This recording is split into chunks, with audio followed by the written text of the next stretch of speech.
In this 4-part series, get an inside look on the making of one of the most anticipated titles in gaming history. This is Inside Assassin's Creed 3. Ever since Europeans arrived in North America, they had been involved in shipping goods back and forth across the Atlantic Ocean. In order to make this economic system work, the British tried to control the goods that are going to the colonies. And it was this goods coming back and forth which made a few places on eastern North America important. Whether it's the Boston Tea Party or the Boston Massacre. Fire! We have these big historical events that we can situate our game around. All of these events that people have a rough understanding of, but they've really never experienced.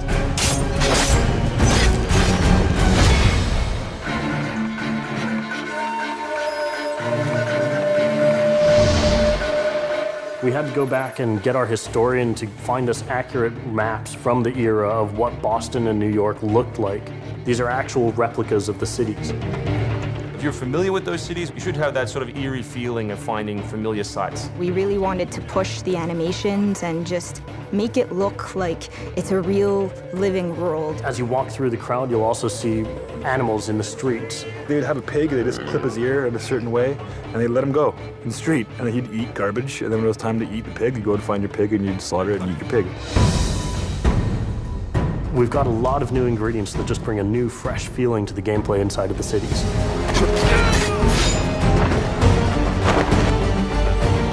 We have these great new stalking zones that you're going to find throughout the cities. It's a great way for you to remain hidden from your enemies and actually be able to sneak up to them so that you could assassinate. We've got this amazing dynamic weather system in, so we can see not just the time of day passing, but also going in and seeing the same environments, not just in the summer, but in the winter as well. Even though it's a much more condensed area in the city, you actually have to be more careful. There will be carts moving past, so as you're running along the buildings, escaping some snipers, you'll be able to just dive off into a hay cart that's driving past. You'll be able to jump out of that, free run quickly through the streets, through a building, and jump out the other side. See people inside freaking out as you run past through their kitchen.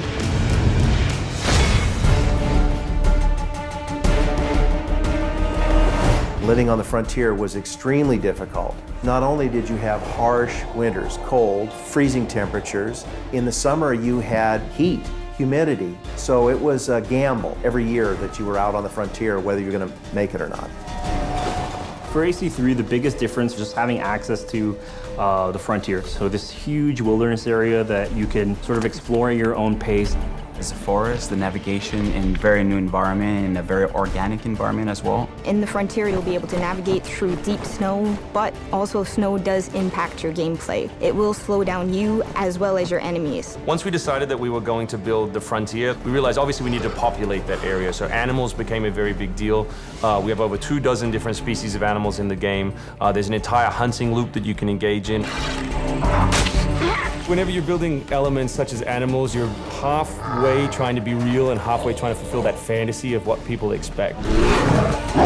One of the great new features we have in the frontier is the new tree running. Connor being really fluid and being able to navigate through the trees. The frontier is really our new playground.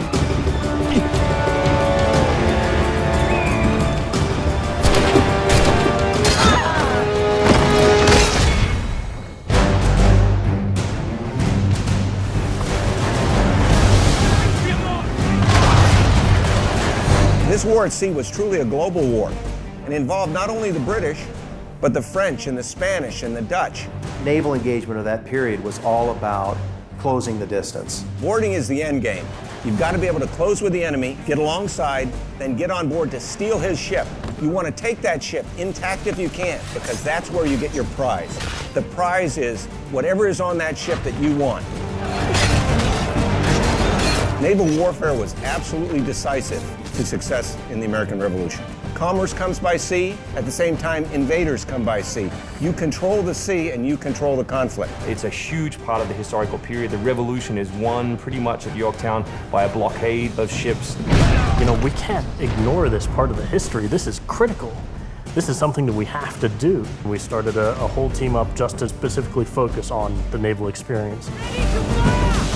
Naval combat has been a huge challenge. The technology of the wind, the water simulation has been a massive undertaking for the team. Initially, we didn't even think it was feasible because it's a big moving structure. It's a full simulation on high seas where Connor is controlling a ship, he's controlling a crew as well, so he's kind of the master and commander on the ship. Very exciting. I mean, you are on a moving vessel that is very much part of the sea itself.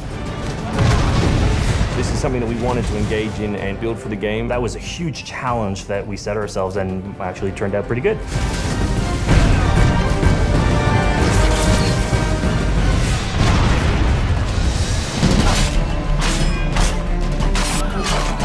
If you haven't played any Assassin's Creed games before, we really think this is a great point to get on board. It is a new story, it is a new character.